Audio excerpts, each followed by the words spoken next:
जय श्री कृष्णा, राधे राधे। प्रदोष व्रत की कथा। बोलिए शंकर भगवान की जय हो। बहुत समय पहले की बात है। विदर्भ देश में सत्यरथ नाम से प्रसिद्ध एक राजा थे, जो सभी धर्मों में तत्पर, धीर, सुशील और सत्य प्रतिज्ञ थे। धर्म पूर्वक पृथ्वी का पालन करते हुए उनका बहुत सा समय सुख से बीत गया।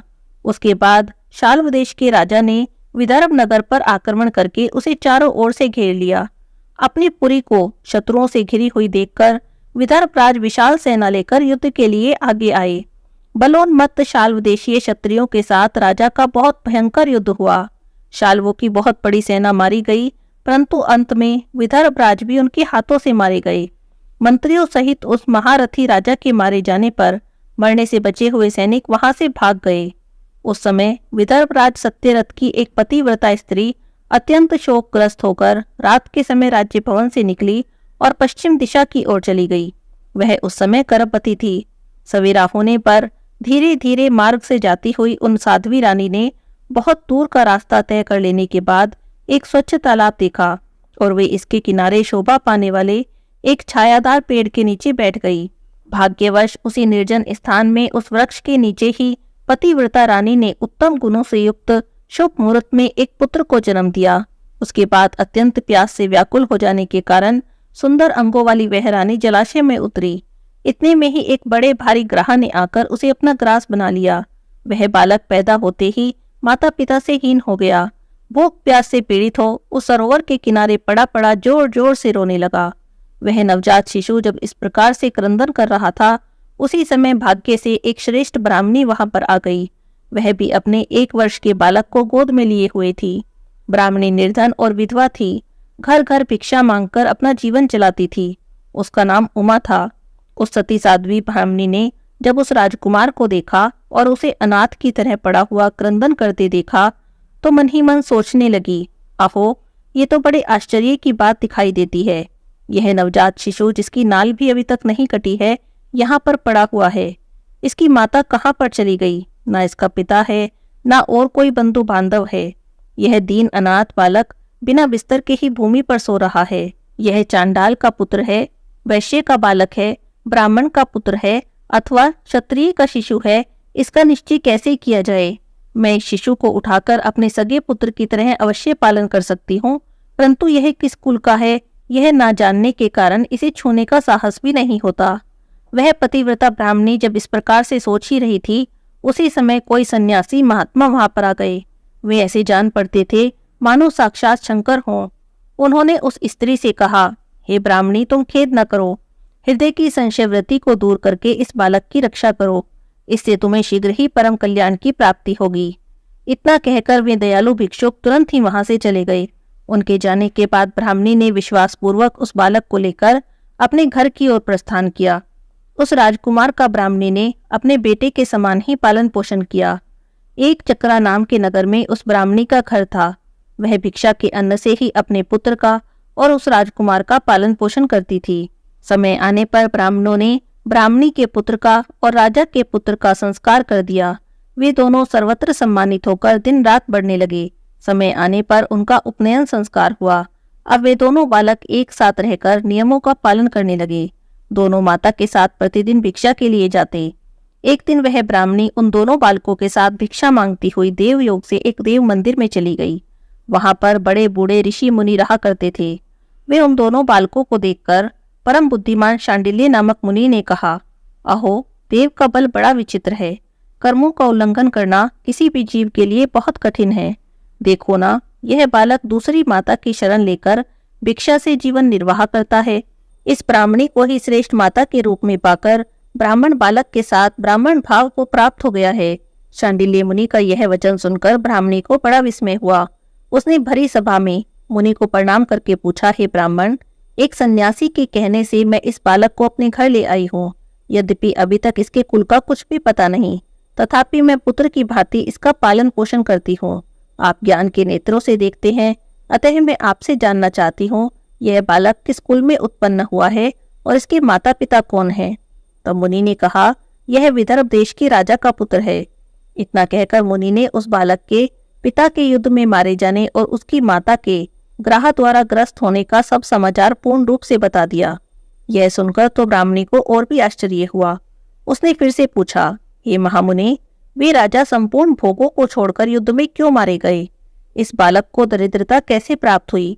अब दरिद्रता को पूर्णतः नष्ट करके यह पुनः राज्य कैसे प्राप्त करेगा? यह मेरा पुत्र भी भिक्षान्न से ही जीवन निर्वाह करता है, अतः इसकी दरिद्रता के निवारण का भी क्या उपाय है, ये सब मुझे बताएं। तब शांडिल्य मुनि ने कहा, इस राजकुमार के पिता विदर्भराज पूर्व देश में पांड्य देश के राजा थे। वे सभी धर्मों के ज्ञाता थे, संपूर्ण पृथ्वी का धर्म से पालन करते थे। एक दिन प्रदोष काल में राजा भगवान शंकर का पूजन कर रहे थे और बड़ी भक्ति से त्रिलोकीनाथ महादेव जी की आराधना में संलग्न थे। उसी समय नगर में सब ओर बड़ा भारी कोलाहल मचा। उस उत्कट शब्द को सुनकर राजा ने बीच में ही भगवान शंकर की पूजा छोड़ दी और नगर में शोक फैलने की आशंका से राज्य भवन से बाहर निकल गए। इसी समय राज्य का महाबली मंत्री शत्रु को पकड़कर उनके समीप ले आया। वह शत्रु पांड्य राज का ही सामंत था। उसे देखकर राजा ने क्रोध से उसका मस्तक कटवा दिया। शिव पूजा छोड़कर नियम को समाप्त किए बिना ही राजा ने रात में भोजन भी कर लिया। इसी प्रकार राजकुमार भी प्रदोष काल में शिवजी की पूजा किए बिना ही भोजन करके सो गया। वही राजा दूसरे जन्म में विदर्भराज हुआ। शिवजी की पूजा में विघ्न होने के कारण शत्रुओं ने उसको सुख भोग के बीच में ही मार डाला। पूर्व जन्म में जो उसका पुत्र था वही इस जन्म में भी हुआ है। शिवजी की पूजा का उल्लंघन करने के कारण यह दरिद्रता को प्राप्त हुआ। इसकी माता ने पूर्व जन्म में छल से अपनी सौत को मार डाला था। उस महान पाप के कारण इस जन्म में ग्राहक के द्वारा मारी गई। मैं सत्य कहता हूँ, परलोक में हित की बात कहता हूँ, शास्त्रों का सार और उपनिषदों का हृदय कहता हूँ। इस भयंकर असार संसार को प्राप्त किए हुए जीवों के लिए ईश्वर के चरणारविंदों की सेवा ही सार वस्तु है। जो प्रदोष काल में अनन्य चित्त होकर परमेश्वर के चरणारविंदों की पूजा करते हैं, वे इसी संसार में सदा पड़ने वाले धन धान्य, स्त्री, पुत्र, सौभाग्य और संपत्ति के द्वारा सबसे बढ़कर होते हैं। हे ब्राह्मणी, यह तुम्हारा पुत्र पूर्व जन्म में उत्तम ब्राह्मण था। इसने सारी आयु केवल दान लेने में बिताई है, यज्ञ आदि सत्कर्म नहीं किए, इसीलिए यह दरिद्रता को प्राप्त हुआ। उस दोष का निवारण करने के लिए अब यह भगवान शंकर की शरण में जाए। सूत जी कहते हैं, मुनि के इस प्रकार कहने पर साध्वी ब्राह्मणी ने उन्हें प्रणाम करके शिव पूजन की विधि के बारे में पूछा।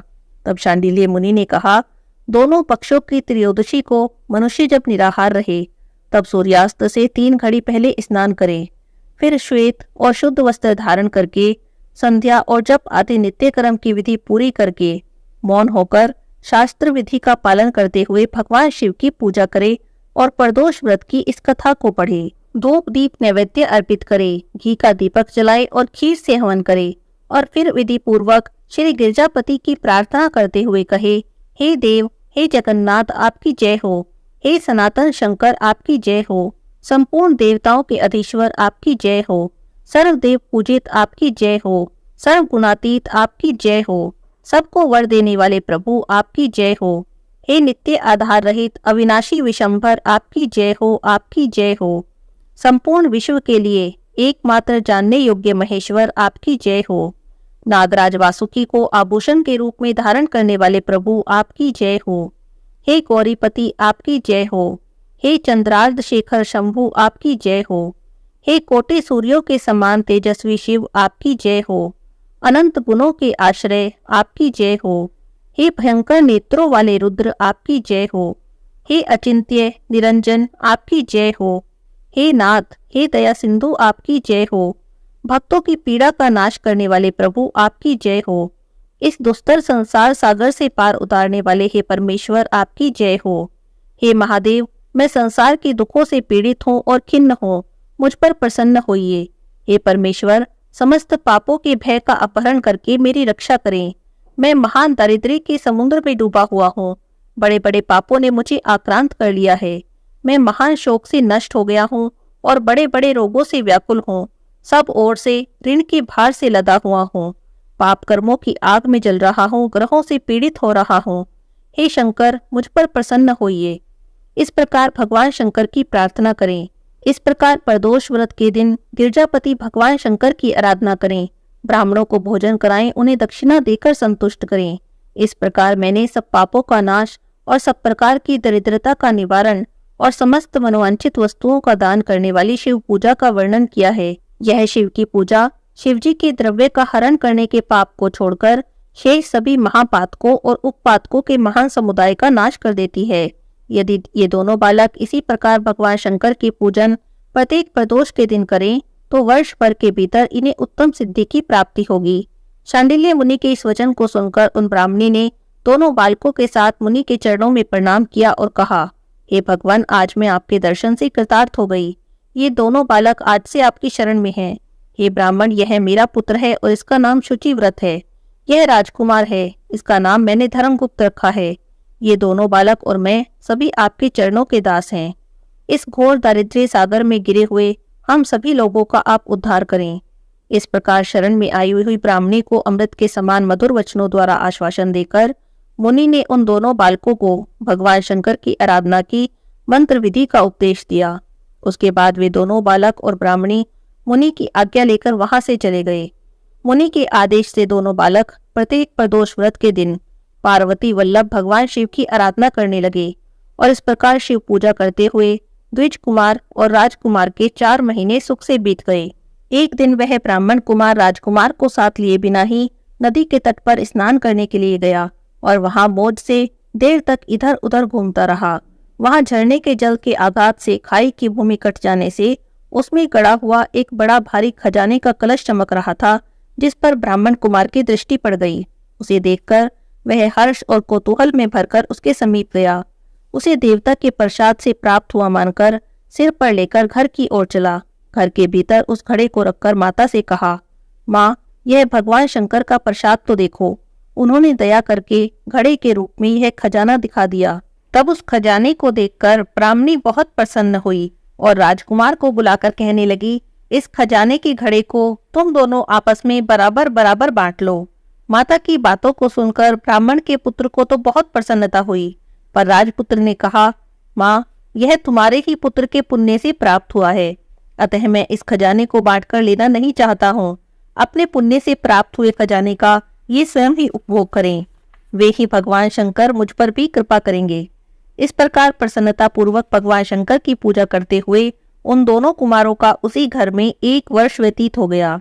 एक दिन राजकुमार ब्राह्मण कुमार के साथ वसंत ऋतु में वन में भ्रमण करने के लिए गया।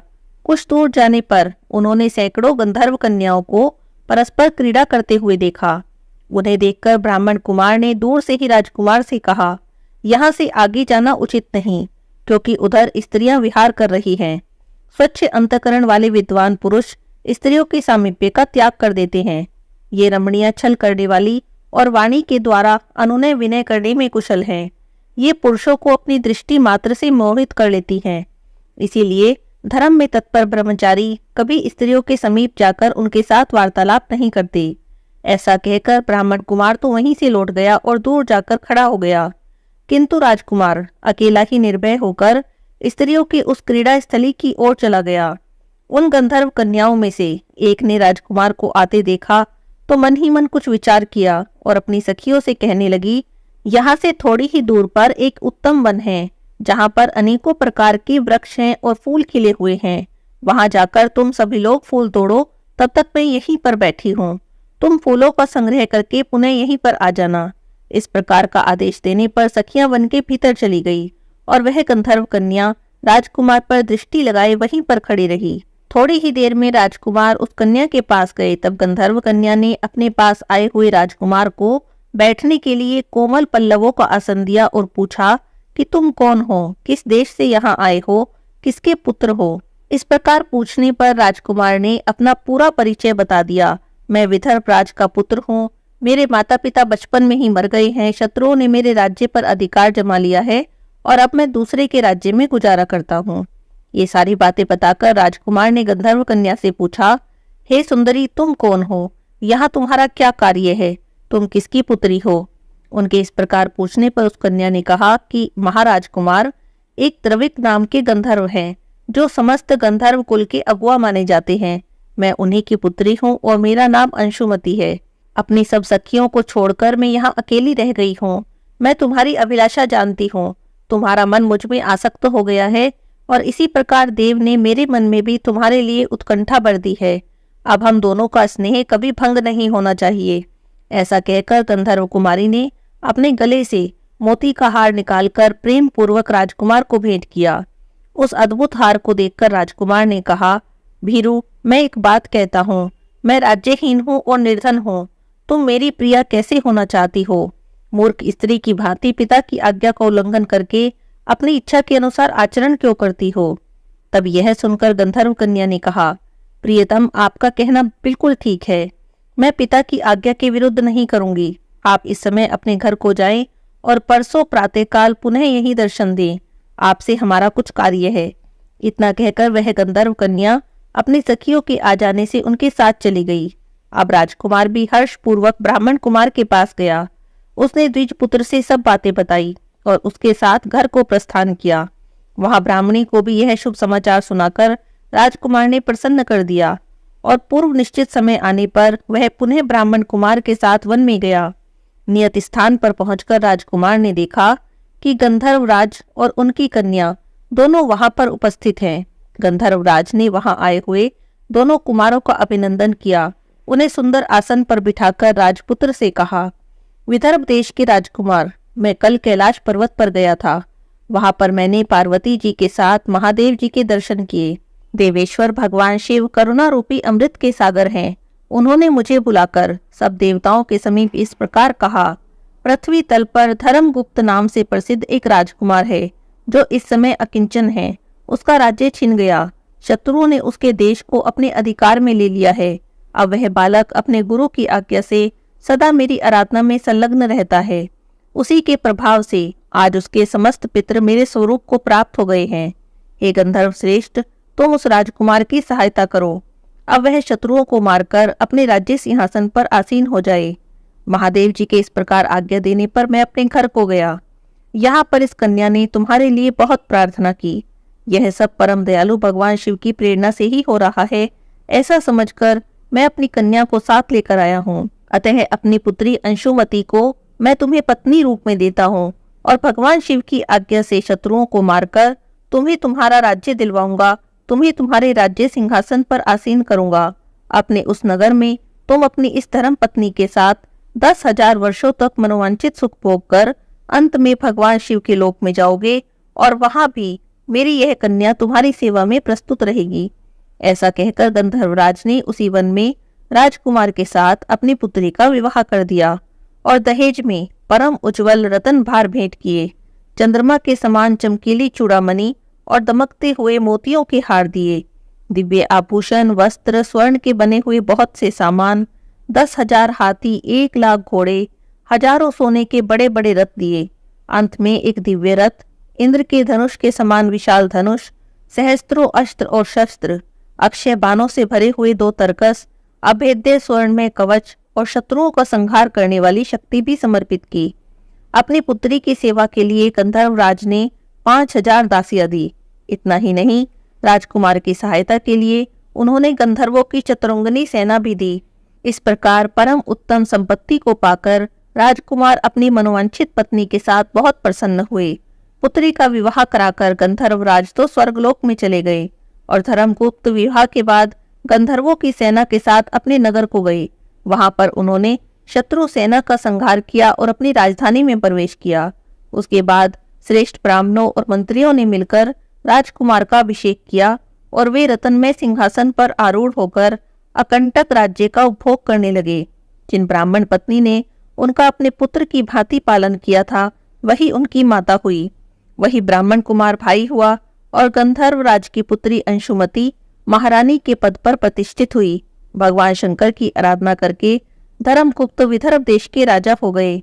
इसी प्रकार दूसरे लोग भी प्रदोष व्रत के दिन गिरिजापति की आराधना करके मनोवांछित कामनाओं को प्राप्त कर लेते हैं और देहावसान होने पर परम गति को प्राप्त होते हैं। सूत जी कहते हैं कि जो प्रदोष व्रत के परम अद्भुत पुण्य में महात्म्य को उस व्रत के दिन शिव पूजन की बात सुनता है या पढ़ता है, उसे 100 जन्मों तक कभी भी दरिद्रता नहीं होती और अंत में वह ज्ञान के ऐश्वर्य से युक्त होकर भगवान शंकर के परम धाम को प्राप्त होता है। बोलिए शंकर भगवान की जय हो, माता पार्वती की जय हो।